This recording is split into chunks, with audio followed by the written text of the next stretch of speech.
তোমার সিনেমায় এবার ট্রানজিশনটা হলো কবে থেকে, মানে কোন সিনেমা থেকে মূলত তুমি ডাক পাওয়া শুরু করলে? এটা বেসিক্যালি তপন সিনহার। অন্তর্ধান, হ্যাঁ, পুলিশ। আমাকে তপন সিনহা ডেকে পাঠালেন, করে বললেন যে আমি একটা ছবি করছি অন্তর্ধান। এটা হচ্ছে ওই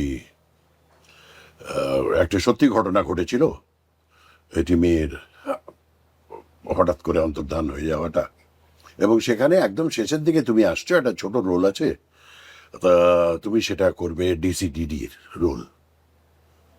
তো তার ঠিক আগে আমার একটা অ্যাক্সিডেন্ট হয়েছিল, যে অ্যাক্সিডেন্টের জন্যে আমার রক্তক্ষয় হয়েছিল এবং অনেকটাই রক্ত বেরিয়ে গিয়েছিল শরীর থেকে। আর ডাক্তার বলেছিলেন যে আমি আপনাকে রক্ত দেব না, এক্সট্রা রক্ত দেব না, এই জন্যে কারণ রক্ত ভীষণ ইনফেকশন হচ্ছে। তো রেজাল্ট হলো যে আমার ওজন ভীষণভাবে পড়ে গেল। তখন আমাকে দেখে সত্যিই মনে হতো লুগ্ন। হ্যাঁ, হ্যাঙ্গারে টাঙানো একটা লুক, এরকম একটা মনে হতো। তো সেই হিসেবেই করলাম, মোটেই ডিসিডিডির মতন এরম জাঁদরেল চেহারা নয়, তবু লোকের ভালো লেগেছিল।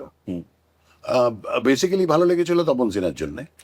এবার তপন সিনহা যখন ডাকে একজন, তুমি তো ছোটবেলা থেকে বাংলা ছবি দেখে বড় হয়েছো, তখন পেটে প্রজাপতি ওড়েনি? ডেফিনেটলি।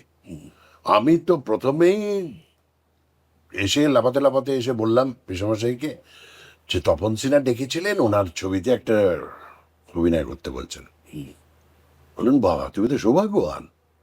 হ্যাঁ, সৌভাগ্য তো তুমি তৈরি করে দিয়েছো, তুমি যেরকম ভাবে বলেছো এরকম ভাবে অভিনয় করেছি, আমার অভিনয় দেখে ওনার ভালো লেগেছে, উনি ডেকেছেন, কাজী কৃতিত্ব তোমার। হোয়াট এভার ইট ইজ, মন দিয়ে কাজ করো। তো আমার খুব ভালো লেগেছিল ওনার সঙ্গে কাজ করতে, এবং ফাইনালি ছবিটাও লোকে অ্যাপ্রিসিয়েট করেছিল। এবং তারপরে প্রভাত রায় ডেকে পাঠান শ্বেত পাথরের থালা। শ্বেতপাথরের থালা। আর তারপর থেকে প্রায় রেগুলার বেসিসে হ্যাঁ, ওই একটু একটু করে এই ছবি ওই ছবি